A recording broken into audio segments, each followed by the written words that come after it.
ലോകത്ത് ഏറ്റവും കൂടുതൽ റിസോഴ്സ് ഉള്ള ഒരു രാജ്യം ഏതാണെന്ന് വെച്ചാൽ ഇന്ത്യ എന്ന് ഞാൻ പറയുള്ളൂ. പക്ഷേ റിസോഴ്സ് യൂട്ടിലൈസേഷൻ്റെ കാര്യം പറഞ്ഞു കഴിഞ്ഞാൽ ഏറ്റവും താഴെയാണ് നമ്മൾ നിൽക്കുന്നതെന്ന് പറയേണ്ടി വരും. വി.ഡി. സതീശനെ എനിക്ക് വിശ്വാസക്കേടൊന്നുമില്ല. പക്ഷേ മുഖ്യമന്ത്രി എന്നുള്ള രൂപത്തിൽ ഒരൊറ്റ കാര്യമുള്ളൂ, തണ്ണീർമുക്കം ബണ്ടും തോട്ടപ്പള്ളി സ്പിൽവേയും രണ്ടും കൊണ്ട് കുട്ടനാടിന് അപകടമല്ലാതെ ഒരു ഗുണവും കിട്ടിയിട്ടില്ല. വെള്ളത്തിന് തടഞ്ഞു നിർത്താനായിട്ട് ഒരു ഭിത്തിക്കും സാധിക്കില്ല, അതിൻ്റെ ശക്തിയെ തടഞ്ഞു നിർത്താനും. അപ്പോൾ അതുകൊണ്ട് തന്നെ കടൽ ഭിത്തി എന്ന് പറയുന്നത് ഒരു പരിഹാരമല്ല. സുനാമി ലീസ്റ്റ് അഫക്റ്റഡ് ആയിട്ടുള്ള ഒരു ഏരിയ എന്ന് പറയുന്നത് ആൻഡമാൻ ദ്വീപായിരുന്നു. വ്യവസായ വിപ്ലവത്തിന് ശേഷം നമുക്ക് ഈ പറഞ്ഞ ഏത് റിസോഴ്സിനെ നമ്മൾ കാണുന്ന പണമായിട്ടാണ്. സിവിക് സെൻസിൻ്റെ ആ ഒരു വേരിയേഷൻ ജനങ്ങളിലുണ്ടെന്നാണ്, എല്ലാ മനുഷ്യരുടെയും കയ്യിലുണ്ടെന്നുള്ളതാണ്. പ്രകൃതി വിഭവങ്ങളൊന്നും നമുക്ക് ഒഴിവാക്കാൻ പറ്റില്ല, ആ സമയത്ത് പ്രകൃതിയെ നശിപ്പിക്കാനും നമുക്ക് പറ്റില്ല. കടൽ മണൽ കട്ടുകൊണ്ടുപോയിരുന്ന കാലമുണ്ട് നമുക്ക്. ആ കട്ടുകൊണ്ടുപോയിരുന്ന കാലത്തുനിന്ന് അത് നമ്മൾ ഉപയോഗിക്കാനായിട്ട് വന്നത് നല്ല നീക്കം തന്നെയാണ്. ന്യൂക്ലിയർ റിയാക്ടർ പോലത്തെ കാര്യങ്ങളൊന്നും വേണ്ടെന്ന് ഞാൻ പറയില്ല, ആവശ്യമുണ്ടെങ്കിൽ നമുക്ക് നോക്കാമെന്നുള്ളൂ. നമ്മളെ സംബന്ധിച്ചോളം അതിൽ നിന്നുണ്ടാകുന്ന ഒരു ചെറിയൊരു പ്രശ്നത്തെ പോലും താങ്ങാൻ നമ്മളെ കൊണ്ട് പറ്റില്ല. കൊച്ചി യൂണിവേഴ്സിറ്റിയെ പറ്റി സംസാരിക്കുകയാണെങ്കിൽ ഞാൻ പറയാം, എൻ്റെ മുമ്പിൽ യൂണിവേഴ്സിറ്റി മാത്രമേ ഉള്ളൂ. കേരളത്തെ പറ്റി സംസാരിക്കുമ്പോൾ എൻ്റെ മുമ്പിൽ കേരളം മാത്രമേ ഉള്ളൂ, വേറൊന്നുമില്ല. ഖനനം എന്ന് പറയുന്നത് നമ്മുടെ കേരളത്തിന് എത്ര കണ്ട് ബെനിഫിഷ്യലായിട്ട് നമുക്ക് ഉപയോഗിക്കാൻ പറ്റും എന്നുള്ളതാണ്. കടൽ മണൽ എടുക്കുന്ന സമയത്ത് അതിൽ നിന്ന് മറ്റ് പടലങ്ങൾ വെള്ളത്തിലേക്ക് എത്തിക്കഴിഞ്ഞാൽ അത് തിരിച്ച് കടലിൻ്റെ അടിത്തട്ടിലേക്ക് പോകണമെന്നുണ്ടെങ്കിൽ എത്രയോ കാലമെടുക്കും. നമ്മളുടെ ഏറ്റവും വലിയ സമ്പത്തായ റെയർ എർത്ത് മിനറൽസിന് അല്ലെങ്കിൽ ഈ കരിമണലിനെ നമ്മൾ എങ്ങനെ വേണമെന്നുള്ളത് 2 വട്ടം ആലോചിക്കണം.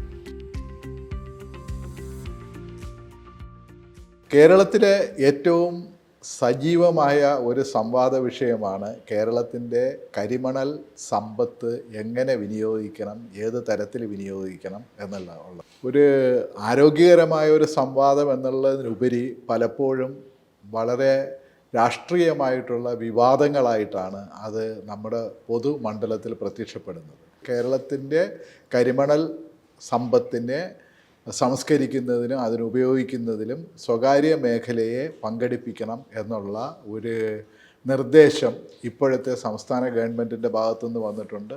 കേന്ദ്ര സർക്കാരിൻ്റെ ഭാഗത്തുനിന്നും നമ്മുടെ കരിമണൽ പോലെയുള്ള ധാതു മണൽ ഖനനത്തിനും സംസ്കരണത്തിനും ഉപയോഗത്തിനും എല്ലാം തന്നെ സ്വകാര്യ മേഖലയ്ക്ക് കൂടി ഈ രംഗത്തേക്ക് കടന്നു വരുന്നതിനുള്ള ഒരു നയപരമായ പ്രഖ്യാപനം കേന്ദ്ര സർക്കാർ കൊണ്ടുവന്നിട്ടുണ്ട്. പലപ്പോഴും സ്വകാര്യ മൂലധനത്തിന് കൂടുതൽ ലാഭമുണ്ടാക്കാവുന്ന ചില പദ്ധതികളായിട്ടാണ് ഇത് അവതരിക്കുന്നതെന്നതാണ് നമ്മുടെ അനുഭവം.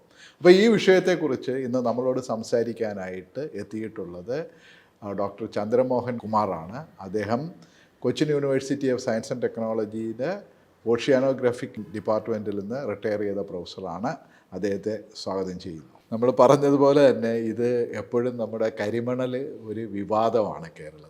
ആ വിവാദത്തിൽ പലപ്പോഴും നഷ്ടമാവുന്നത് അതിൻ്റെ ശാസ്ത്രീയമായിട്ടുള്ള അതിൻ്റെ വശങ്ങൾ, പിന്നെ നമ്മുടെ തീരമേഖലയിലെ ജനങ്ങളുടെ ആവാസ വ്യവസ്ഥയും അതിനെ പ്രൊട്ടക്റ്റ് ചെയ്യേണ്ടതിൻ്റെ ആവശ്യകതയും ഇത്തരം കാര്യങ്ങളെല്ലാമാണ്. അപ്പോൾ ആ ഒരു പശ്ചാത്തലത്തിൽ നമുക്ക് ഈ സംഭാഷണം തുടങ്ങുമ്പോഴത്തേക്ക് എന്താണ് സാർ നമ്മുടെ ഈ കരിമണലും ഈ അതിൻ്റെ കേരളത്തിനെ സംബന്ധിച്ചിടത്തോളം നമ്മുടെ രാജ്യത്തെ സംബന്ധിച്ചിടത്തോളം ഉള്ള അതിൻ്റെ പ്രാധാന്യം? കേരളത്തിലെ ഒരു പ്രധാന സമ്പത്തായിട്ട് തന്നെ കരിമണൽ നമുക്ക് പറയാം. അത് പ്രകൃതി വിഭവമാണ്. പ്രകൃതി വിഭവമായതുകൊണ്ട് തന്നെ ഒരു പ്രത്യേകത നമ്മളെപ്പോഴും ശ്രദ്ധിച്ചേ പറ്റുള്ളൂ. പ്രകൃതിക്ക് അതിൻ്റേതായ രീതികളുണ്ട്. ആ രീതികൾ മറികടന്നുകൊണ്ട് നമുക്കൊന്നും ചെയ്യാൻ പറ്റില്ല.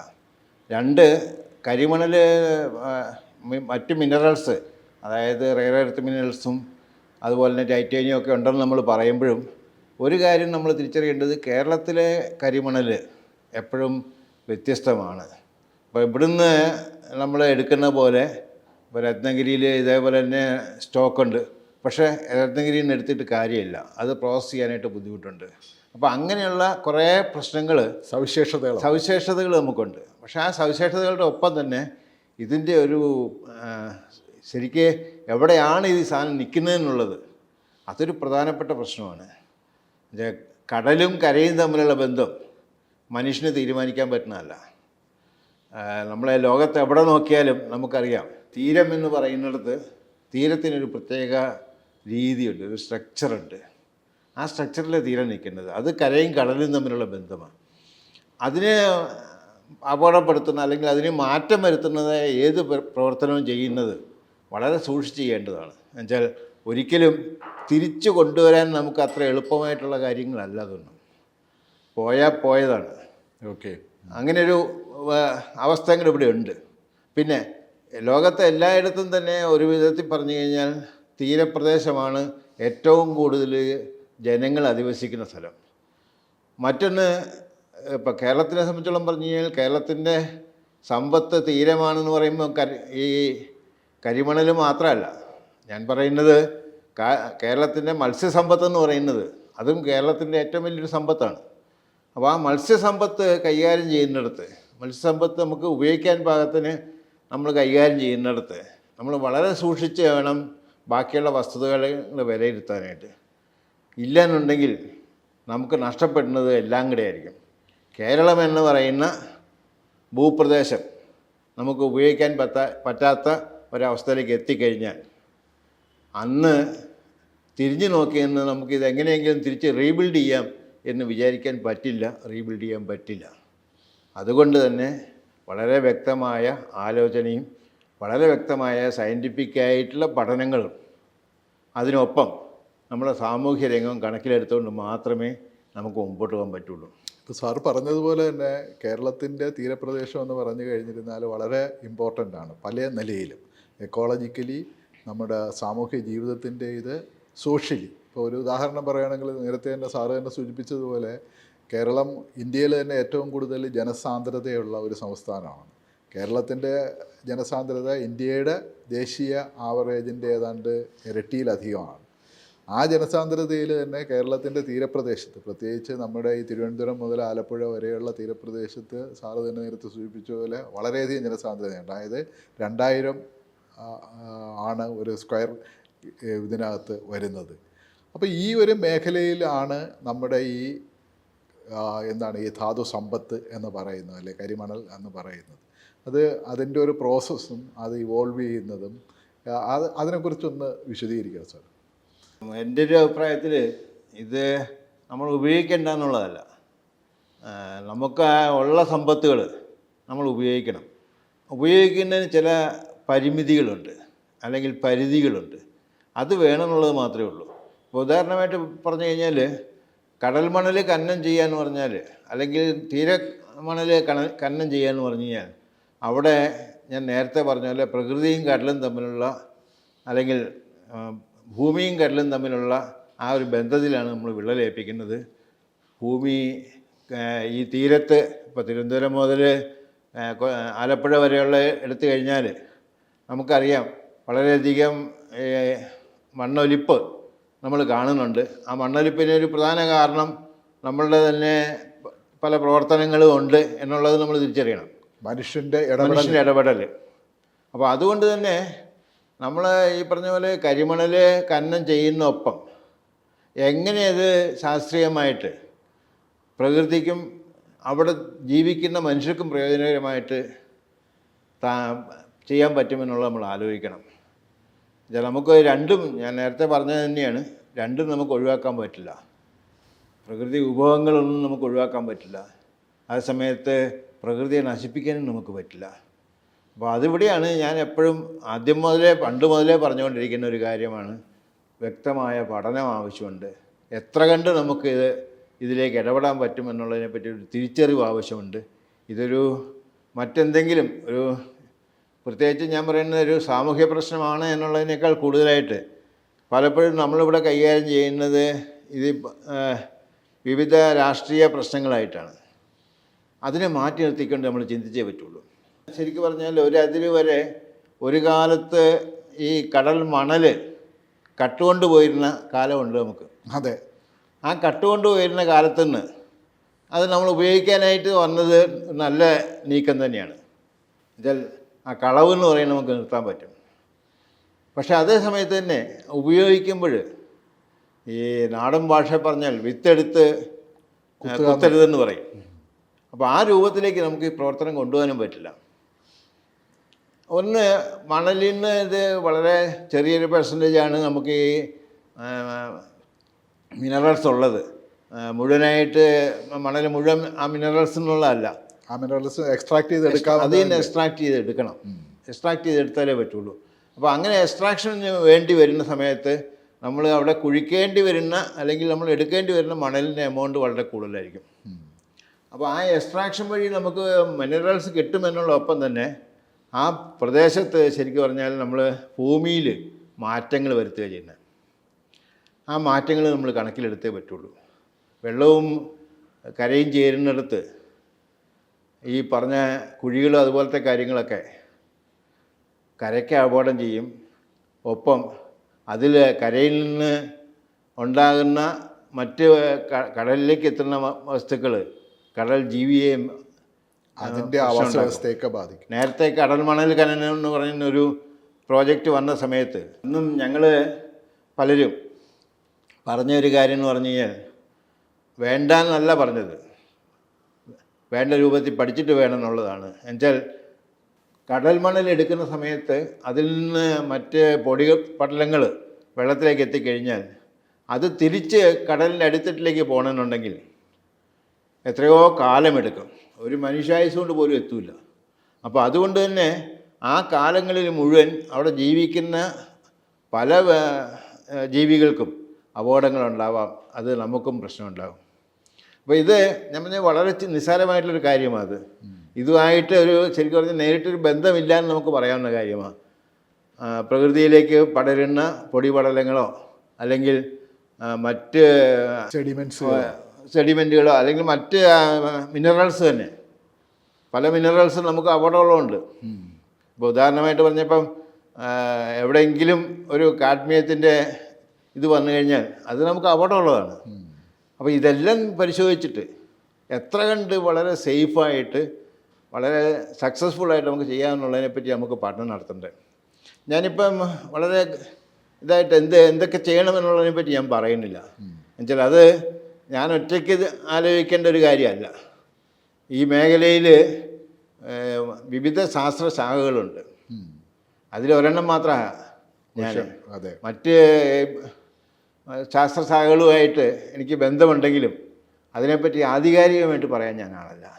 അല്ല, എന്നാലും സാർ നമുക്കിപ്പം ഒരു ഏകദേശം 1940-കൾ മുതൽ നമ്മുടെ ടൈറ്റാനിയം ഡയോക്സൈഡ് ഫാക്ടറി ഇവിടെ തുടങ്ങുകയും നമ്മുടെ ഏതാണ്ട് സംഘടിതമായ നിലയിലുള്ള ഒരു മൈനിങ്ങും ഈ കൊല്ലം ഈ പറഞ്ഞ പ്രദേശത്ത് നടത്തുകയും ചെയ്തിട്ടുണ്ട്. ചില ഇത് തന്നെ ശാസ്ത്രീയമായ പഠനങ്ങളുണ്ടോയെന്ന് എനിക്കറിയില്ല, പക്ഷേ ചില ജേർണലിസ്റ്റിക്കായ ഇൻഫർമേഷൻ അനുസരിച്ചിട്ട് ഈ പ്രദേശങ്ങളിലെല്ലാം തന്നെ പല ഗ്രാമങ്ങളിലും ഭീകരമായിട്ട് അതിൻ്റെ തിക്തഫലങ്ങൾ ഉണ്ടായിട്ടുണ്ടെന്നാണ് പറയുന്നത്. പന്മന പോലെയുള്ള ഗ്രാമങ്ങളെല്ലാം തന്നെ പകുതിയോളം തന്നെ കടലിലേക്ക് പോയി കഴിഞ്ഞു പോകുന്ന അവസ്ഥ ഉണ്ടായിട്ട്. അപ്പോൾ ഇതിനെ കണക്കിലെടുത്തുകൊണ്ടുള്ള എന്തെങ്കിലും പഠനങ്ങൾ നടന്നിട്ടുണ്ടോ, അല്ലെങ്കിൽ അങ്ങനെയുള്ള എന്തെങ്കിലും ഇത് ശാസ്ത്രീയമായിട്ട് നടന്നിട്ടുണ്ടോ? ശരിക്കും അങ്ങനെ ഒരു എൻവയോൺമെൻറ്റ് ഇമ്പാക്റ്റ് അസസ്മെൻ്റ് എന്ന് പറയുന്നത് ഈ ഒരു കാര്യത്തിൽ നടന്നിട്ടില്ല എന്ന് പറയാം.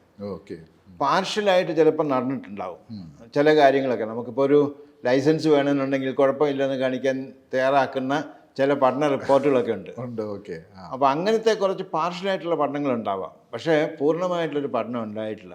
അതിന് സമഗ്രമായി ഈ ഒരു പ്രദേശത്തെ വിലയിരുത്തുന്ന പഠനങ്ങൾ ഉണ്ടായിട്ടില്ല. നമ്മുടെ ഒരു പ്രത്യേകത എന്ന് പറഞ്ഞാൽ നമ്മൾ പലപ്പോഴും പൂർണ്ണമായിട്ടുള്ള എന്താണ് വേണ്ടതെന്നുള്ള ആലോചിക്കാതെ ചെയ്യുന്നത്. ഇപ്പം കടൽ മണൽ ഖനനം എന്ന് പറഞ്ഞ പോലെ തന്നെ കടൽ ഭിത്തി നമ്മൾ ഉണ്ടാക്കുന്നുണ്ട്. ഏകദേശം 79% നമ്മുടെ തീരം 590 കിലോമീറ്ററിനകത്ത് 79% കടൽ ഭിത്തി ഉണ്ടാക്കിയെന്നാണ് പറയുന്നത്. അതിലൊരു ഇപ്പോഴത്തെ കണക്ക് വെച്ചിട്ടൊരു ഏകദേശം 23% പോയി കഴിഞ്ഞു. ഉണ്ടാക്കിയ ഭിത്തി പോയി കഴിഞ്ഞു. വെള്ളത്തിന് തടഞ്ഞു നിർത്താനായിട്ട് ഒരു ഭിത്തിക്കും സാധിക്കില്ല, അതിൻ്റെ ശക്തിയെ തടഞ്ഞു നിർത്താനും. അപ്പോൾ അതുകൊണ്ട് തന്നെ കടൽ ഭിത്തി എന്ന് പറയുന്നത് ഒരു പരിഹാരമല്ല. നമുക്കിപ്പോൾ പെട്ടെന്ന് ആലോചിക്കുമ്പം വരുന്ന വെള്ളമാണല്ലോ പ്രശ്നം, വെള്ളം തടഞ്ഞാൽ പോരെന്ന് നമുക്ക് തോന്നുന്നു. പക്ഷേ ആ വെള്ളം തടയൽ അത്ര എളുപ്പമല്ല. അപ്പോൾ അതുകൊണ്ട് തന്നെ അതിന് ചില രീതികളുണ്ട്. ഇപ്പം പഴയ രീതിയൊക്കെ മാറിയിട്ട് കടൽ ഭിത്തി എന്ന് പറയുന്ന ആ കൺസെപ്റ്റ് തന്നെ ലോകത്ത് മാറിക്കഴിഞ്ഞു, ഉപേക്ഷിച്ച് കഴിഞ്ഞു. അതെ, അതിന് പകരം ഈ പറഞ്ഞ നമ്മൾ മരങ്ങൾ വെച്ച് പിടിപ്പിക്കുകയും കണ്ടലും ബാക്കിയുള്ള മരങ്ങൾ വെച്ച് പിടിപ്പിക്കുകയും പിന്നെ അതിനെ ഒരു സ്ലോപ്പ് കൊടുത്തുകൊണ്ട് അവിടെ ആ പ്രദേശം മണൽ കൊണ്ട് സമ്പുഷ്ടമാക്കുക, അങ്ങനെയുള്ള കുറേ ഇത് വഴി, അതായത് നാച്ചുറൽ ബാരിയേഴ്സ് അതിന് വേറൊരു പ്രത്യേകത കൂടിയുണ്ട്. എനിക്കറിയില്ല, പലപ്പോഴും നിങ്ങളും കേട്ടിട്ടുണ്ടാവാം, ഈ 2004 സുനാമി ഉണ്ടായപ്പോൾ സുനാമി ലീസ്റ്റ് അഫക്റ്റഡ് ആയിട്ടുള്ളൊരു ഏരിയ എന്ന് പറയുന്നത് ആൻഡമാൻ ദ്വീപായിരുന്നു. എന്നുവെച്ചാൽ അവിടെ കണ്ടൽ കാടുകൾ ഈ സുനാമിയുടെ ഇമ്പാക്റ്റ് തടഞ്ഞു നിർത്തി എന്നുള്ളതാണ്. സുനാമി തടഞ്ഞു നിർത്തി എന്നുള്ളതല്ല, സുനാമിയുടെ ഇമ്പാക്റ്റ് തടഞ്ഞു നിർത്തി. നമുക്ക് പക്ഷേ ആ രീതിക്കൊരു തീരപ്രദേശം നമുക്കില്ല എന്നുള്ളതുകൊണ്ട് ഈ കാണാൻ പോയവർ വരെ സുനാമിക്കകത്ത് പെട്ടുപോയിട്ടുണ്ട്. അപ്പോൾ ഇത് ഞാൻ പറയുന്നത് പ്രകൃതിയുടെ ചില രീതികൾ, ആ രീതികൾ എന്താണ് തിരിച്ചറിഞ്ഞുകൊണ്ട് അതിന് പറ്റുന്ന രൂപത്തിൽ ശാസ്ത്രീയമായി നമുക്ക് ചെയ്യാൻ പറ്റും. ആ ചെയ്യാൻ പറ്റുന്ന കാര്യങ്ങൾ ചെയ്യാനായിട്ടുള്ള ഒരു സംവിധാനത്തെപ്പറ്റി നമ്മൾ ആലോചിക്കുകയാണ് വേണ്ടത്. പക്ഷെ അതിന് പകരം ഇപ്പോൾ സംസ്ഥാന തലത്തിലായാലും കേന്ദ്ര തലത്തിലായാലും തന്നെ ഇപ്പം വലിയൊരു പദ്ധതി, ഇപ്പോൾ ഈ പദ്ധതി മാത്രമല്ല, ബ്ലൂ എക്കോണമി എന്ന് പറഞ്ഞിട്ട് വലിയൊരു, അത് വേറൊരു ഇതാണ്. ഞാനതിനെപ്പറ്റി കൂടുതൽ ബ്ലൂ എക്കണോമിയിലേക്ക് കടക്കുന്നില്ല. ബ്ലൂ എക്കണോമി നമ്മൾ കുറേ ചർച്ച ചെയ്തതാണ് നേരത്തെ. പക്ഷേ ഇതിനകത്തുള്ള ഏറ്റവും വലിയ പ്രത്യേകത എന്ന് വെച്ചാൽ നമ്മൾ കാണുന്നത്, അതായത് ശരിക്കും പറഞ്ഞാൽ എനിക്ക് തോന്നുന്നത് വ്യവസായ വിപ്ലവത്തിന് ശേഷം നമുക്ക് ഈ പറഞ്ഞ ഏത് റിസോഴ്സിനെ നമ്മൾ കാണുന്ന പണമായിട്ടാണ്. ആ പണം ഈ ശരിക്കും പറഞ്ഞാൽ ചിലപ്പോൾ എനിക്ക് നേരിട്ട് കഴിഞ്ഞായിരിക്കും, ചിലപ്പോൾ വേറെ ആൾക്ക് കൊടുക്കാനായിരിക്കാം, അതല്ല എന്നുണ്ടെങ്കിൽ ചിലപ്പം ഈ പറഞ്ഞ പോലെ കള്ളന് കക്കാനാവാം, മനുഷ്യൻ ജീവിക്കാനാവാം, ഇങ്ങനെയൊക്കെ ആകാം. പക്ഷേ ആ സാമ്പത്തികമാണ് ഇതിൻ്റെ ഈ പ്രവർത്തനങ്ങളുടെ ഒരു അടിത്തറയായിട്ട് വരുന്നത്. അപ്പോൾ ഈ സയൻറ്റിഫിക് റിപ്പോർട്ടുകളും ബാക്കിയുള്ളതൊക്കെ ആ സാമ്പത്തികത്തെ തട്ടിയിട്ടാണ് തെറിച്ചു പോണത്.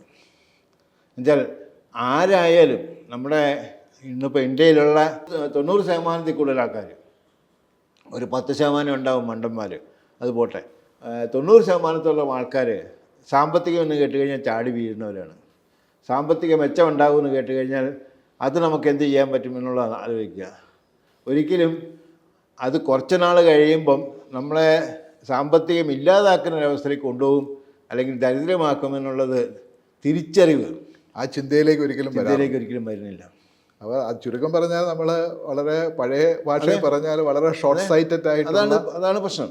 ഇപ്പം ഞാൻ പറയുന്നത് കേരളത്തിനെ സംബന്ധിച്ചോളം സഹ്യാദ്രി ആയാലും തീരമായാലും കേരളത്തിൻ്റെ സമ്പത്തുകളാണത്. അതാണ് കേരളത്തിനെ പിടിച്ചു നിർത്തുന്നത്.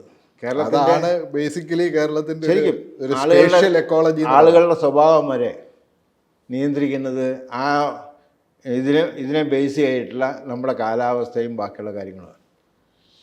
അത് നമ്മൾ മറന്നുകൂടാന്നുള്ളതാണ്. ഇപ്പം ലോകത്ത് എടുത്തു കഴിഞ്ഞാൽ റിസോഴ്സിൻ്റെ കാര്യത്തിൽ ഞാനൊക്കെ എപ്പോഴും പറയാറുള്ളൊരു കാര്യമുണ്ട്, ലോകത്ത് ഏറ്റവും കൂടുതൽ റിസോഴ്സുള്ള ഒരു രാജ്യം ഏതാണെന്ന് വെച്ചാൽ ഇന്ത്യ എന്ന് ഞാൻ പറയുള്ളൂ.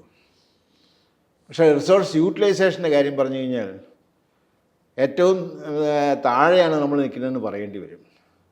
വളരെ താഴെയാണ് നമ്മൾ നിൽക്കുന്നത്. എന്നുവെച്ചാൽ നമ്മളെ സംബന്ധിച്ചോളം ആ റിസോഴ്സുകൾ നമ്മുടെ കണ്ണിൽപ്പെടുന്നില്ല. റിസോഴ്സുകൾ എങ്ങനെ ഉപയോഗിക്കണം എന്നുള്ളതിനെ പറ്റി നമ്മൾ ചിന്തിക്കുന്നില്ല. നമ്മൾ ചിന്തിക്കുന്ന പലപ്പോഴും ഈ ഇതിൽ നിന്നൊക്കെ നമുക്ക് സമ്പത്ത് കിട്ടും, സാമ്പത്തികമായിട്ട് നമുക്ക് എങ്ങനെ മുമ്പോട്ട് പോകാൻ പറ്റുമെന്നുള്ളത് മാത്രമേ ഉള്ളൂ. ഇപ്പം തന്നെ എനിക്ക് തോന്നുന്ന ഈ കരിമണൽ ഏറ്റവും അധികം ശ്രദ്ധ നേടിയത് ഈ പറയുന്ന റെയർ എർത്ത്സ് എന്ന് പറയുന്നത് വലിയ ഒരു സാമ്പത്തിക മേഖലയാണെന്ന്, പ്രത്യേകിച്ച് ചൈന ലിത്തിയം പോലെയുള്ള മെറ്റീരിയലിൻ്റെ കാര്യത്തിൽ ചൈന ഏതാണ്ടൊരു മൊണോപ്പൊളി കൈവരിച്ചു എന്ന് പറയുന്നു. അപ്പോഴാണ് നമ്മുടെയും ഇവിടെ കുറച്ച് ആൾക്കാർ ഉടനെ തന്നെ റെയർ എർത്ത്സ് നമുക്ക്, പക്ഷെ നമ്മുടെ ഈ റെയർ എർത്ത്സ് അതുപോലുള്ള അത് ഇമ്പോർട്ടൻ്റ് ആണോ? അല്ല, അതിനകത്ത് രണ്ട് കാര്യങ്ങൾ. ഒന്ന്, ഇപ്പം ശരിക്കും പറഞ്ഞാൽ നമ്മുടെ റെയർ എർത്തിനകത്ത് തന്നെ ഇപ്പം തോറിയം തുടങ്ങിയ റേഡിയോ ആക്റ്റീവ് മെറ്റീരിയൽസ് ഉണ്ട്. അപ്പോൾ അണുബോംബ് ഉണ്ടാക്കാനും അണുവായുധങ്ങൾ ഉണ്ടാക്കാനും ആണവ എനർജിക്ക് വേണ്ടിയിട്ട് ഉപയോഗിക്കാവുന്ന വസ്തുക്കളുണ്ട്. തോറിയത്തിന് സാധ്യതയുണ്ടെന്ന് പറയുന്നു. അതുണ്ട്, അതില്ലാത്തതുകൊണ്ടല്ല, അത് ഉണ്ട്. അതങ്ങനെ ഉപയോഗിക്കാൻ പറ്റുമെന്നുള്ള കാര്യം തിരിച്ചറിഞ്ഞത് കൊണ്ടാണ് ഇത്രയധികം ഈ പറഞ്ഞ നമ്മൾ നിർബന്ധം പിടിച്ച് ഇതിലേക്ക് നമ്മൾ കടക്കുന്നത്. ഓക്കെ, അതിൻ്റെ വില എന്ന് പറയുന്നത് ലോകത്ത് വളരെ വലുതാണ്. അതുകൊണ്ട് പക്ഷേ സ്ട്രാറ്റജിക്കലി ഇമ്പോർട്ടൻ്റ്. അതെ, സ്ട്രാറ്റജിക്കലി ഇമ്പോർട്ടൻ്റ് ആണ്. പക്ഷെ അത് വെച്ചുകൊണ്ട് മാത്രം നമ്മൾ അതിനെ ഈ പറഞ്ഞ പോലെ കാണുകയും അതിനെ ഉപയോഗിക്കാൻ തയ്യാറാകുകയും ചെയ്തു കഴിഞ്ഞാൽ അത് ശരിക്കും പറഞ്ഞാൽ അപകടമുണ്ടാക്കുന്നത് ലോക ജനങ്ങൾക്ക് തന്നെയാണ്. ജനസംഖ്യയ്ക്കാണ്. ഇപ്പം ഞാൻ പറയുന്നത് വളരെ വേണ്ടാന്നൊന്നും ഞാൻ പറയില്ല. ന്യൂക്ലിയർ റിയാക്ടർ പോലത്തെ കാര്യങ്ങളൊന്നും വേണ്ടാന്ന് ഞാൻ പറയില്ല. ആവശ്യമുണ്ടെങ്കിൽ നമുക്ക് നോക്കാനുള്ളതേ ഉള്ളൂ. പക്ഷേ നമ്മളെ സംബന്ധിച്ചോളം അതിൽ നിന്നുണ്ടാകുന്ന ഒരു ചെറിയൊരു പ്രശ്നത്തെ പോലും താങ്ങാൻ നമ്മളെ കൊണ്ട് പറ്റില്ല. ഇപ്പോൾ ചെർണോബിൽ നമ്മൾ കേട്ട കാര്യമാണ്, ഫുക്കുഷിമ നമ്മൾ കേട്ട കാര്യമാണ്, കണ്ടിട്ടില്ല, അതുകൊണ്ടാണ് കേട്ട കാര്യങ്ങളാണ്. പക്ഷേ ഇവിടെയൊക്കെ ഉണ്ടായ അപകടങ്ങൾ അല്ലെങ്കിൽ അതിൻ്റെ അവസ്ഥയെ ചെറുക്കാനായിട്ട് നമ്മളെ കൊണ്ട് പറ്റിയിട്ടില്ല. ഇനി ഇതൊന്നും അല്ല എന്നുണ്ടെങ്കിൽ 1945 നടന്ന എത്രയാ അണുബോംബ് ആക്രമണത്തിൽ ഇപ്പോഴും അതിൻ്റെ ശിക്ഷ അനുഭവിച്ചുകൊണ്ടിരിക്കുന്നത് പാവം ജനങ്ങളാണ് അവിടുത്തെ. അപ്പോൾ ഇത് ശരിക്കും തിരിച്ചറിഞ്ഞുകൊണ്ട് വേണം നമ്മളത് അതിനെ ഉപയോഗിക്കാനും ബാക്കിയുള്ളതൊക്കെ. പക്ഷെ അതേ സമയത്ത് അത്ര കണ്ട് പ്രശ്നമല്ലാതെ നമുക്ക് ഉപയോഗിക്കാവുന്ന റീസൈക്കിൾ ചെയ്യാവുന്ന മെറ്റീരിയൽസ് നമ്മുടെ കയ്യിലുണ്ട്. ഇപ്പം കേരളത്തിനെ സംബന്ധിച്ച് ഞാൻ പറയുന്നത് കേരളത്തിൻ്റെ ഏറ്റവും വലിയ ശരിക്കും പറഞ്ഞാൽ മെച്ചമായിട്ട് വന്നത്, അല്ലെങ്കിൽ കേരളത്തിൻ്റെ ഡെവലപ്മെൻറ്റിൽ ഏറ്റവും കൂടുതൽ ശരിക്കും പറഞ്ഞാൽ കോൺട്രിബ്യൂട്ട് ചെയ്തത് ആ ഒരു കാലഘട്ടത്തിൻ്റെ പ്രത്യേകത വെച്ചിട്ട് പള്ളിവാസൽ ഹൈഡ്രോ ഇലക്ട്രിക് പ്രോജക്റ്റാണ്. അത് റീസൈക്കിൾ ചെയ്യാവുന്ന ഒരു സാധനമായിരുന്നു ഹൈഡ്രോ ഇലക്ട്രിക്. അതെ, അതേപോലുള്ള കാര്യങ്ങൾ നമുക്ക് ചെയ്തുകൊണ്ട് തന്നെ നമുക്ക് എനർജിയിലേക്ക് നമുക്ക് കടക്കാൻ പറ്റും. പക്ഷേ അത് കടക്കുമ്പോഴും അതും ഈ പറഞ്ഞ പോലെ നമുക്ക് ആർത്തി പാടില്ല. ആർത്തി ഒരിക്കലും ഒരിക്കലും സമാധാനം തരില്ല. പൂർണ്ണമായിട്ട് അതിനെ ഉൾക്കൊണ്ടുകൊണ്ട് എത്ര കണ്ട് ബെനിഫിഷ്യലായിട്ട് ആളുകൾക്ക് ഉപയോഗപ്രദമായിട്ട് ഉപയോഗിക്കാൻ പറ്റും എന്നുള്ളതാണ് നമ്മൾ അതിനകത്ത് കാണേണ്ടത്. അതായത് സോഷ്യലി എത്രത്തോളം സസ്റ്റൈനബിൾ ആവും. അതെ, ഇപ്പോൾ ഉദാഹരണമായിട്ട് ഞാൻ പറഞ്ഞു കഴിഞ്ഞാൽ ഇതേപോലെ നമ്മൾ തുടങ്ങി വെച്ച സാധനമാണ് ഇടുക്കി പ്രോജക്റ്റ്. 6 ജനറേറ്റർ 120 മെഗാവാട്ട്സിൻ്റെ വെച്ചിട്ട് അങ്ങനെ 720 മെഗാവാട്ട് ഉൽപ്പാദനം എന്നൊക്കെ പറഞ്ഞ് തുടങ്ങിയ സാധനമാണ്. പക്ഷേ അത് തുടങ്ങിയിട്ട് ഇതുവരെ ഫുള്ളിൽ 6 3 ഒഴിച്ച് പ്രവർത്തിച്ചിട്ടില്ല. എപ്പോഴെങ്കിലും 3 ഇതായിരിക്കും. അപ്പോൾ അതിന് കാരണം എന്ന് പറഞ്ഞു കഴിഞ്ഞാൽ ഈ 6 പ്രവർത്തിക്കാനുള്ള വെള്ളം അവിടെ എത്തുന്നില്ല എന്നുള്ളത് സത്യമാണ്. ചുരുക്കം ചില സമയത്ത് മഴക്കാലത്ത് എവിടെയെങ്കിലുമൊക്കെ എത്തുന്നുണ്ടാവാം, പക്ഷേ അതിനപ്പുറം അവിടെ എത്തുന്നില്ല എന്നുള്ളതാണ്. അതിന് പ്രധാന കാരണമായിട്ട് വരുന്നത് അതിൻ്റെ പ്രദേശത്തുള്ള ജലം കോൺട്രിബ്യൂട്ട് ചെയ്യാൻ പറ്റുന്ന സംവിധാനങ്ങൾ മുഴുവൻ നമ്മൾ തകർത്തിട്ടുണ്ട് ഈ ഇതിന് വേണ്ടി. അപ്പം അവിടെയും ഞാൻ പറയുന്നത് സഹ്യാദ്രിയുടെ ഉള്ള മലകളും അതിനകത്തുള്ള അതിൽ നിന്നുള്ള വെള്ളം റീചാർജിങ് പ്രോപ്പറായിട്ട് അത് മെയിൻറ്റെയിൻ ചെയ്യപ്പെടുന്നുണ്ടെന്നുള്ള കാര്യം ഉറപ്പാക്കേണ്ട ചുമതല നമുക്കുണ്ട്. അത് ചെയ്യാതെ മരം മുഴുവൻ വെട്ടിക്കളഞ്ഞുകൊണ്ട് ഹൈഡ്രോ ഇലക്ട്രിക് പ്രോജക്റ്റ് റീസൈക്കിളബിൾ ആണെന്ന് പറഞ്ഞിട്ട് കാര്യമില്ല. ഇപ്പോൾ പണ്ട് സൈലൻറ്റ് വാലി വന്ന സമയത്ത് ഈ പറഞ്ഞ പോലെ ഞങ്ങളൊക്കെ ശാസ്ത്രാജ്യ പരിഷത്തിൽ ആക്റ്റീവായിട്ട് മെമ്പർ ആയിരുന്ന കാലത്താണ്. അന്ന് ഞങ്ങളൊക്കെ എതിർത്തിട്ടുണ്ട് സൈലൻറ്റ് വാലി പ്രോജക്റ്റിന് വേണ്ടിയിട്ട്. അത് ചെയ്യാൻ പാടില്ല എന്ന് പറഞ്ഞിട്ട് ഒറ്റ കാരണമേ ഉള്ളൂ. നമ്മുടെ മുമ്പിൽ ഒരു പ്രോജക്റ്റ് കൊണ്ടുവരിക എന്ന് പറഞ്ഞാൽ ആ പ്രോജക്റ്റിനേക്കാൾ കൂടുതൽ പ്രോജക്റ്റിൻ്റെ എന്താ പറയുക 2 സൈഡിൽ നിന്ന് നമുക്ക് കിട്ടുന്ന മറ്റ് വസ്തുക്കളെ പറ്റിയിട്ട് മാത്രമേ ഉള്ളൂ. അവിടെ മരം വെട്ടി വെളുപ്പിക്കാം, അവിടെയുള്ള മറ്റ് ജീവികളെ നശിപ്പിക്കാം, പിന്നെ അവിടെയുള്ള ഭൂമി കൃഷിഭൂമിയായിട്ട് ഉപയോഗിക്കാം. കൃഷിഭൂമിയായിട്ട് ഉപയോഗിക്കണമെന്ന് അതിലൊന്നുമില്ല. പക്ഷേ കൃഷിഭൂമി എന്ന് പറയുന്നതും വനം എന്ന് പറയുന്നതും രണ്ടാണ്. തിരിച്ചറിഞ്ഞേ പറ്റുള്ളത്. മരം വെച്ച് പിടിപ്പിച്ചുകൊണ്ട് നമ്മളിപ്പോൾ സാമൂഹിക വനവൽക്കരണം പറയുന്നുണ്ട്. എനിക്കറിയില്ല അതെങ്ങനെ പേരാ വന്നു എന്നുള്ളത്. എന്നുവെച്ചാൽ മരം വെച്ച് പിടിപ്പിച്ചുകൊണ്ട് വനം ഉണ്ടാക്കാൻ പറ്റില്ല. അതൊരു സാമൂഹ്യ വിരുദ്ധ വനവൽക്കരണമാണ് ശരിക്കും നടന്നത്. അതും പറഞ്ഞിട്ടാണ് നമ്മൾ കാട് വെട്ടുന്നത്. എന്നിട്ട് ഇന്ന് ആ സാമൂഹ്യ വനവൽക്കരണത്തിന്റെ ഭാഗമായി ഉണ്ടാക്കിയ മരം വെട്ടിമാറ്റാനായിട്ട് ഇന്ന് ഫോറസ്റ്റ് ഡിപ്പാർട്ട്മെന്റ് പൈസ വേറെ ചെലവഴിക്കുക. അതെ, അല്ല ഞാൻ പറയുന്നത് മരം വെട്ടാൻ വേണ്ടിയിട്ടുണ്ടാക്കിയ ഒരു സ്ലോഗനാണത് സാമൂഹ്യ വനവൽക്കരണം എന്ന് പറയുന്നത്. എന്നുവെച്ചാൽ നമ്മൾ ഒരു മരം വെട്ടുമ്പോൾ നമ്മൾ വേറൊരു മരം വെക്കുന്നു. സംഭവം വളരെ നീറ്റാണല്ലോ. അപ്പോൾ അങ്ങനെയുള്ള ആ ഒരു രീതിക്ക് നമ്മൾ ഈ കാര്യങ്ങളെ ചെയ്യുന്നതിൻ്റെ ഒരു പ്രശ്നം നമ്മുടെ മുമ്പിൽ നിൽക്കുമ്പോൾ, അനുഭവിച്ചുകൊണ്ടിരിക്കുമ്പോൾ, ഇതെല്ലാം നമ്മൾ കണ്ടുകൊണ്ടിരിക്കുന്ന കാര്യങ്ങളാണ്, അനുഭവിച്ചുകൊണ്ടിരിക്കുമ്പം നമ്മളുടെ ഏറ്റവും വലിയ സമ്പത്തായ ഈ റെയർ എർത്ത് മിനറൽസിനെ അല്ലെങ്കിൽ ഈ കരിമണലിനെ നമ്മൾ എങ്ങനെ വേണമെന്നുള്ളത് 2 വട്ടം ആലോചിക്കണം. അവിടെ ആ വിഷയത്തിലേക്ക് വരുമ്പോഴത്തേക്കാണ് ഇപ്പം സാറടക്കമുള്ള ഒരു പ്രസ്താവനയിൽ ഒപ്പിട്ടിട്ടുണ്ടായിരുന്നു. കാരണം സ്വകാര്യ മേഖലയുടെ ഇതിലേക്ക് വരുന്നതിനെ വളരെ ഇതായിട്ട് അതിൽ വ്യാകുലതകളും ഉത്കണ്ഠകളും പ്രകടിപ്പിച്ചുകൊണ്ടുള്ള ഒരു സ്റ്റേറ്റ്മെൻ്റ് ആയിരുന്നു. അപ്പോൾ ഇപ്പോൾ അത് സർക്കാർ അതിനോട് എന്തെങ്കിലും തരത്തിലുള്ള ഒരു പ്രതികരണം നടന്നിട്ടുണ്ടോ? ഇതുവരെ നമ്മുടെ അറിവിലൊന്നും വന്നിട്ടില്ല. ആകപ്പാടെ ഉള്ളത് ഇതിപ്പോൾ അങ്ങനത്തെ ഒരു ഉദ്ദേശമല്ല എന്നുള്ളത് മുഖ്യമന്ത്രിയുടെ ഒരു പ്രസ്താവന ഇടയ്ക്ക് ഉണ്ടായിരുന്നല്ലോ, അത് മാത്രമേ ഉള്ളൂ. അത് പക്ഷേ നമുക്കതിനകത്ത് ശ്രീ വി ഡി സതീശനെ എനിക്ക് വിശ്വാസക്കേടൊന്നുമില്ല. പല കാര്യങ്ങളും പഠിച്ച് പറയുന്ന ഒരാളാണ്. പക്ഷേ മുഖ്യമന്ത്രി എന്നുള്ള രൂപത്തിൽ ആരെയും വിശ്വസിക്കാൻ ഞാൻ തയ്യാറല്ല. അതാ സത്യം.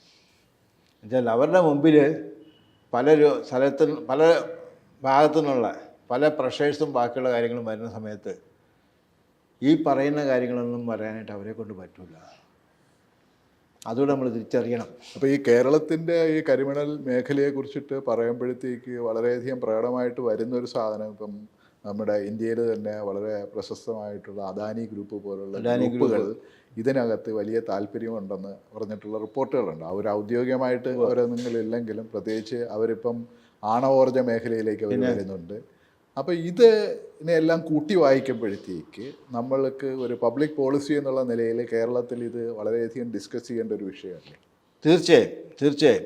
ഇപ്പം നമ്മളറിയാത്ത അല്ലെങ്കിൽ കൃത്യമായിട്ടാണോ ഇല്ലയോ എന്ന് ചോദിച്ചു കഴിഞ്ഞാൽ എനിക്കും അറിയില്ല. പക്ഷേ എങ്കിൽ പോലും നമ്മൾ കേൾക്കുന്ന ചില കാര്യങ്ങൾ നമുക്ക് അതിൻ്റെ വ്യക്തമായ ചില സൂചനകളുണ്ട്. അതെ, കേൾക്കുന്ന ചില കാര്യങ്ങൾ. ഇപ്പം ഞാൻ പറഞ്ഞപ്പോൾ ആൻഡമാൻസ് ദ്വീപ്, നേരത്തെ ഞാൻ പറഞ്ഞു ആൻഡമാൻസ് ദ്വീപിനെ പറ്റി. ആൻഡമാൻസ് ദ്വീപ് സമൂഹം എന്ന് പറയുന്നത് ഇപ്പം അഡാനിയുടെ കയ്യിലേക്ക് മാറി എന്നുള്ളതാണ് ഞാൻ കേട്ടത്. അവിടെ മറ്റേ ഡിഫൻസ് പ്രോജക്റ്റും. അതെ. അപ്പം അതേപോലെ തന്നെ പല സ്ഥലങ്ങളിലും ഈ പറഞ്ഞ പോലെ നമ്മുടെ കൽക്കരിക്കരനുള്ള സ്ഥലങ്ങളിലൊക്കെ പലതും ഈ പറഞ്ഞ ഒന്നിൽ അഡാനിയിലെ അംബാനി എന്നുള്ള ആ ഒരു ഇതിലേക്ക് മാറി എന്നുള്ളതാണ്. മാത്രമല്ല, ഞാൻ എൻ്റെ ഒരു അനുഭവം പറഞ്ഞു കഴിഞ്ഞാൽ, ഞാൻ കൊച്ചി യൂണിവേഴ്സിറ്റിയിൽ സിൻഡിക്കേറ്റ് മെമ്പർ ആയിരിക്കുന്ന സമയത്താണ് അന്ന് ഇന്ത്യയിൽ സെൻറ്റർ ഓഫ് എക്സലൻസ് ആയിട്ട് യൂണിവേഴ്സിറ്റികൾ കണ്ടിട്ട് പുതിയ മോഡി ഗവൺമെൻറ് വന്നപ്പോഴാണ് ചെയ്തത്. അതിന് വേണ്ടിയിട്ട് നമ്മൾ പ്രസൻറ്റ് ചെയ്തു. അപ്പം ഇത് കഴിഞ്ഞ് പേഴ്സണൽ പ്രസൻറ്റേഷന് വിളിച്ചു. അവിടെ നമ്മൾ പോയിരുന്നു. അവിടെ ചെന്ന് നമ്മുടെ കാര്യങ്ങളൊക്കെ പറഞ്ഞു. ഇതെല്ലാം കഴിഞ്ഞിട്ട് ഈ സെൻറ്റർ ഓഫ് എക്സലൻസ് കൊടുത്തതിൽ ഒരു സെൻറ്റർ എന്ന് പറയുന്നത് ബിർളയുടെ സെൻറ്ററാണ്, റിലയൻസ് ഗ്രൂപ്പിന്.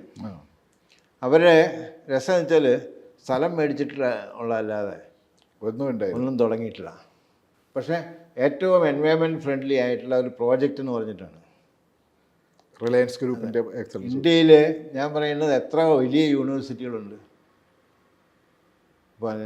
ബാക്കിയുള്ള പല യൂണിവേഴ്സിറ്റികളുമായിട്ട് കിടപിടിക്കാൻ പറ്റുന്ന യൂണിവേഴ്സിറ്റികൾ നമുക്ക് തന്നെയുണ്ട്. ഇപ്പോൾ കൊച്ചി യൂണിവേഴ്സിറ്റി ആയാലും ഇവിടെയൊക്കെ നല്ല വർക്ക് നടക്കുന്ന സ്ഥലങ്ങളാണ്. കേരള യൂണിവേഴ്സിറ്റി ആയാലും ഒക്കെ നല്ല വർക്ക് നടക്കുന്ന സ്ഥലങ്ങളാണ്. നല്ലൊരു ഡെവലപ്മെൻറ്റൽ സ്കീം കൊണ്ടുവരുന്നത് നല്ലതുമാണ്. പക്ഷേ പോയത് ഇതുപോലത്തെ ഇതിലേക്കാണ്. അപ്പം നമ്മുടെ മുമ്പിലുള്ള ദൃശ്യങ്ങൾ ഇതൊക്കെ അതിനെ വെച്ചിട്ട് വേണം നമ്മളിതിനെ അനലൈസ് ചെയ്യാനായിട്ട്. ഇതിനകത്ത് വീണ്ടും വരുമ്പോഴത്തേക്ക് നമുക്ക് എത്രത്തോളം നമുക്ക് നമ്മുടെ ഈ മിനറൽസ് അല്ലെങ്കിൽ ഈ മണൽ ഖനനം ചെയ്യാമെന്നും അതിന് എത്രത്തോളം അതിൻ്റെ അല്ലെങ്കിൽ അങ്ങനെയുള്ള എന്തെങ്കിലും തരത്തിലുള്ള ഒരു വ്യക്തമായ ഇത് പറയാൻ പറ്റുമോ സാർ? ഇല്ല, ശരിക്കും അങ്ങനത്തെ ഒരു പഠനം നടന്നിട്ടില്ല. സത്യം. നമ്മളിപ്പോഴും ശരിക്കും പറഞ്ഞാൽ നമ്മളുടെ ചില കണക്കുകൾ മാത്രമേ ഉള്ളൂ. ആ കണക്കുകൾ എത്ര കണ്ട് എഫക്റ്റീവാണെന്ന് അറിയണമെന്നുണ്ടെങ്കിൽ അതിന് വേറൊരു പഠനം തന്നെ നമുക്ക് വേണ്ടി വരും. നല്ല രീതിക്കുള്ള ഓരോ മേഖല എടുത്തുകൊണ്ട് ആ ഓരോ മേഖലയുടെയും കോൺട്രിബ്യൂഷൻസ് എന്തായിരിക്കണം കണക്ക് കൂട്ടിക്കൊണ്ട് അത് ഒരുമിച്ച് ചേർത്തിട്ടുള്ള ഒരു ഇൻ്റഗ്രേറ്റഡ് പഠനം.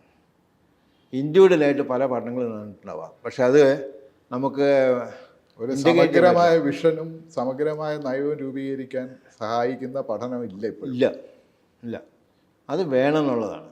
അതിപ്പോൾ ഇതെന്നല്ല, ഏത് പദ്ധതി വരുമ്പോഴും അത് വേണമെന്നുള്ളത് തന്നെയാണ് എൻ്റെയൊക്കെ ഒരു അഭിപ്രായം, ഞങ്ങളെപ്പോലുള്ളവരുടെ അഭിപ്രായം.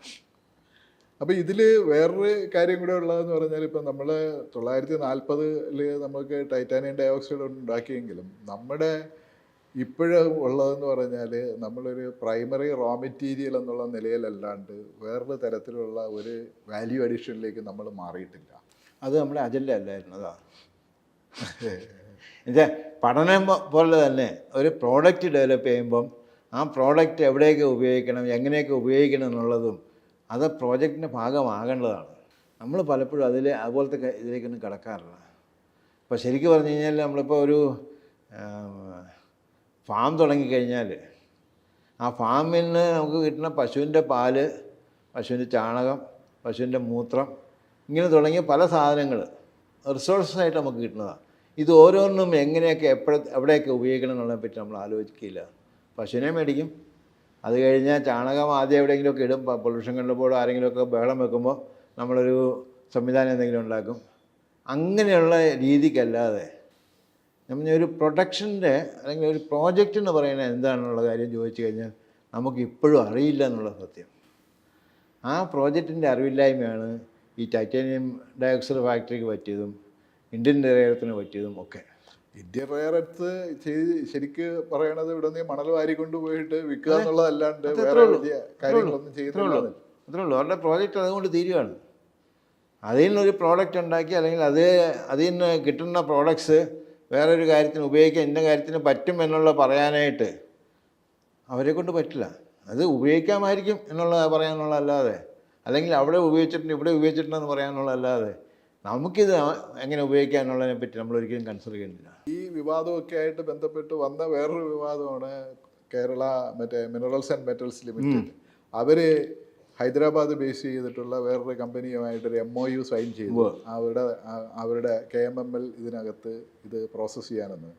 അപ്പോൾ അത് ശരിക്കും പറയുകയാണെങ്കിൽ അതൊരു പോസിറ്റീവായ കാര്യമാണോ നെഗറ്റീവ്, എന്താണ് അതിൻ്റെ ഒരു വസ്തുതാപരമായ കാര്യം? അല്ല, എനിക്ക് മനസ്സിലാകാത്തൊരു കാര്യം, അതിൻ്റെ പ്രോസസ്സിങ് സൈഡിൽ ഇപ്പം ഏത് മിനറൽ ആയാലും അതിൻ്റെ ഐസൊലേഷനും ഉൾപ്പെടെയുള്ള കാര്യങ്ങളിൽ അതിന് നമുക്ക് ഇങ്ങനത്തെ ഒരു പാർട്ടിസിപ്പേഷൻ ആവശ്യമുണ്ടോ?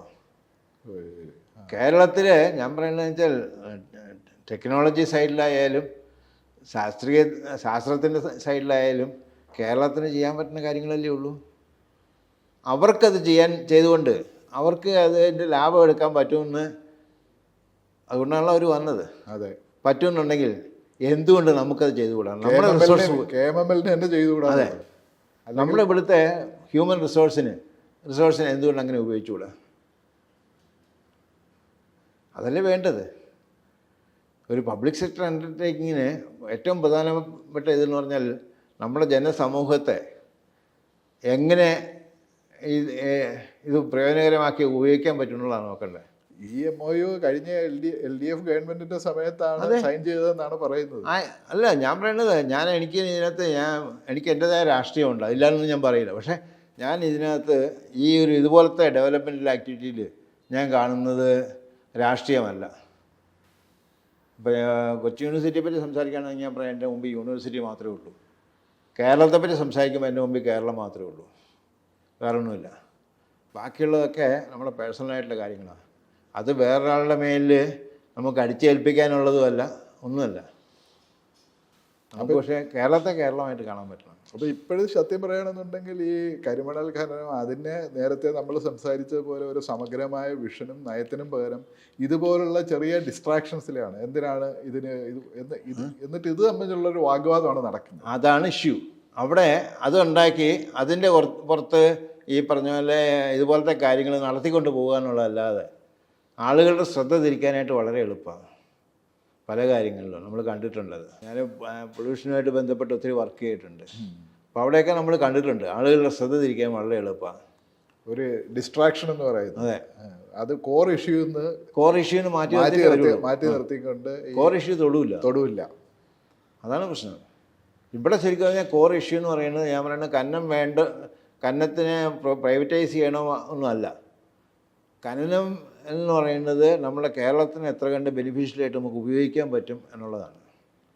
അത് കേരളത്തിന് നാശകരമല്ലാതെ കേരളത്തിലെ സമൂഹത്തിന് മെച്ചപ്പെട്ട രൂപത്തിൽ അത് എത്ര കണ്ട് നമുക്ക് ഉപയോഗിക്കാൻ പറ്റും, അത് ആ രൂപത്തിലേക്ക് നമുക്കൊന്ന് ചിന്തിച്ചുകൊണ്ട് അതിൻ്റെ എത്ര കണ്ട് നമുക്ക് ഈ പറഞ്ഞ പോലെ ക്വാണ്ടിഫൈ ചെയ്തിട്ട് നമുക്ക് അതിലേക്ക് കൊണ്ടുവരാൻ പറ്റും?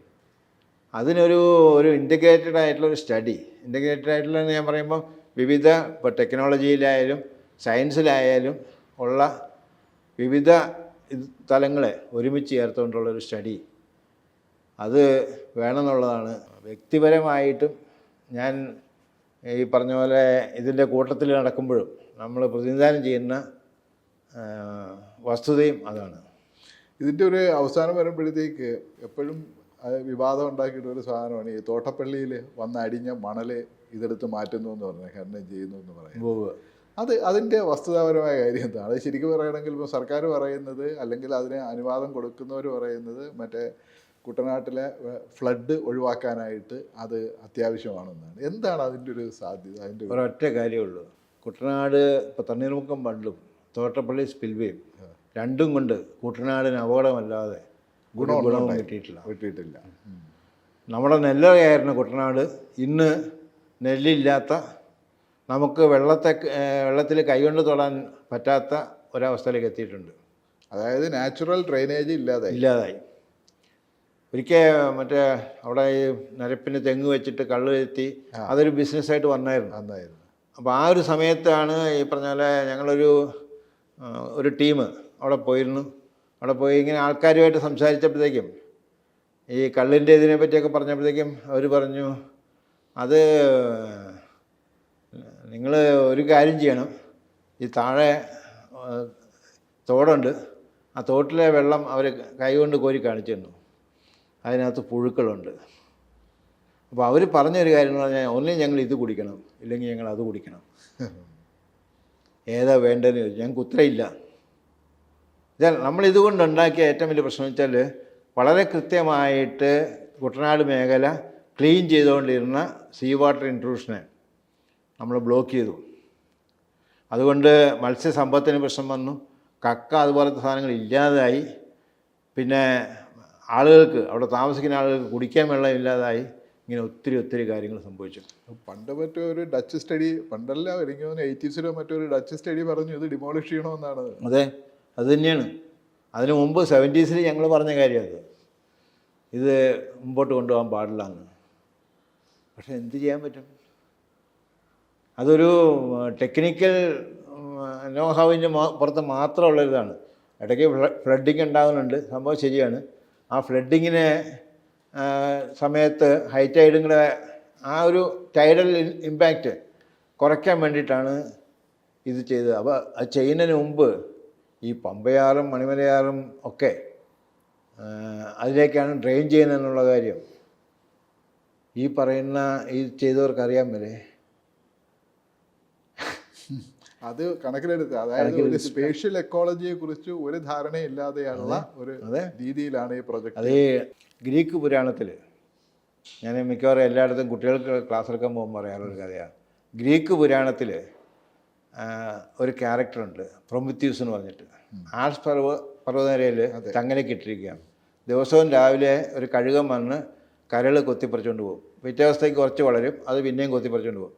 ഇങ്ങനെ നിരന്തരമായിട്ടുള്ള പീഡനം സഹിച്ചുകൊണ്ടിരിക്കുന്ന പ്രൊമിത്യൂസിനെ പറ്റി നമ്മൾ പറയുന്നത്, അല്ലെങ്കിൽ നമ്മൾ കേട്ടിരിക്കുന്നത്, സ്വർഗത്തിൽ നിന്ന് അഗ്നി എടുത്ത് മനുഷ്യന് കൊടുത്തു എന്നുള്ളതാണ്. മനുഷ്യന് ഉപകാരം ചെയ്തതിൻ്റെ ശിക്ഷയാണെന്നാണ് പറയുക, എന്തെങ്കിലും ആട്ടെ. പക്ഷേ ടോളമി എന്ന് പറയുന്ന ഗ്രീക്ക് ഫിലോസോഫർ, അദ്ദേഹത്തിൻ്റെ ഒരു ബുക്കുണ്ട്, എൻ്റെ പേര് ടൊറാമി എന്നോ അങ്ങനെ മറ്റുമാണ്. അദ്ദേഹം പറയുന്നത് അതല്ല സത്യം.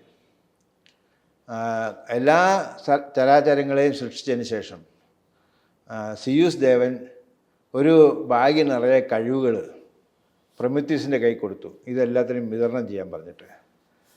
അപ്പോൾ പ്രൊമിത്യൂസ് അതുകൊണ്ട് ഇറങ്ങുന്ന സമയത്ത് എപ്പിമത്തീസ്, പ്രൊമിത്യൂസിൻ്റെ അനിയൻ എന്ന് പറഞ്ഞു, ഞാനിത് ചെയ്യാം, ചേട്ടൻ പോയി ഇരുന്നോളൂ എന്ന് പറഞ്ഞു. നമുക്ക് സന്തോഷമുള്ള കാര്യമാണ്, വേറെ ആൾ ചെയ്യാമെന്ന് പറഞ്ഞു കഴിഞ്ഞാൽ നമ്മളും അത് തന്നെ ചെയ്യും.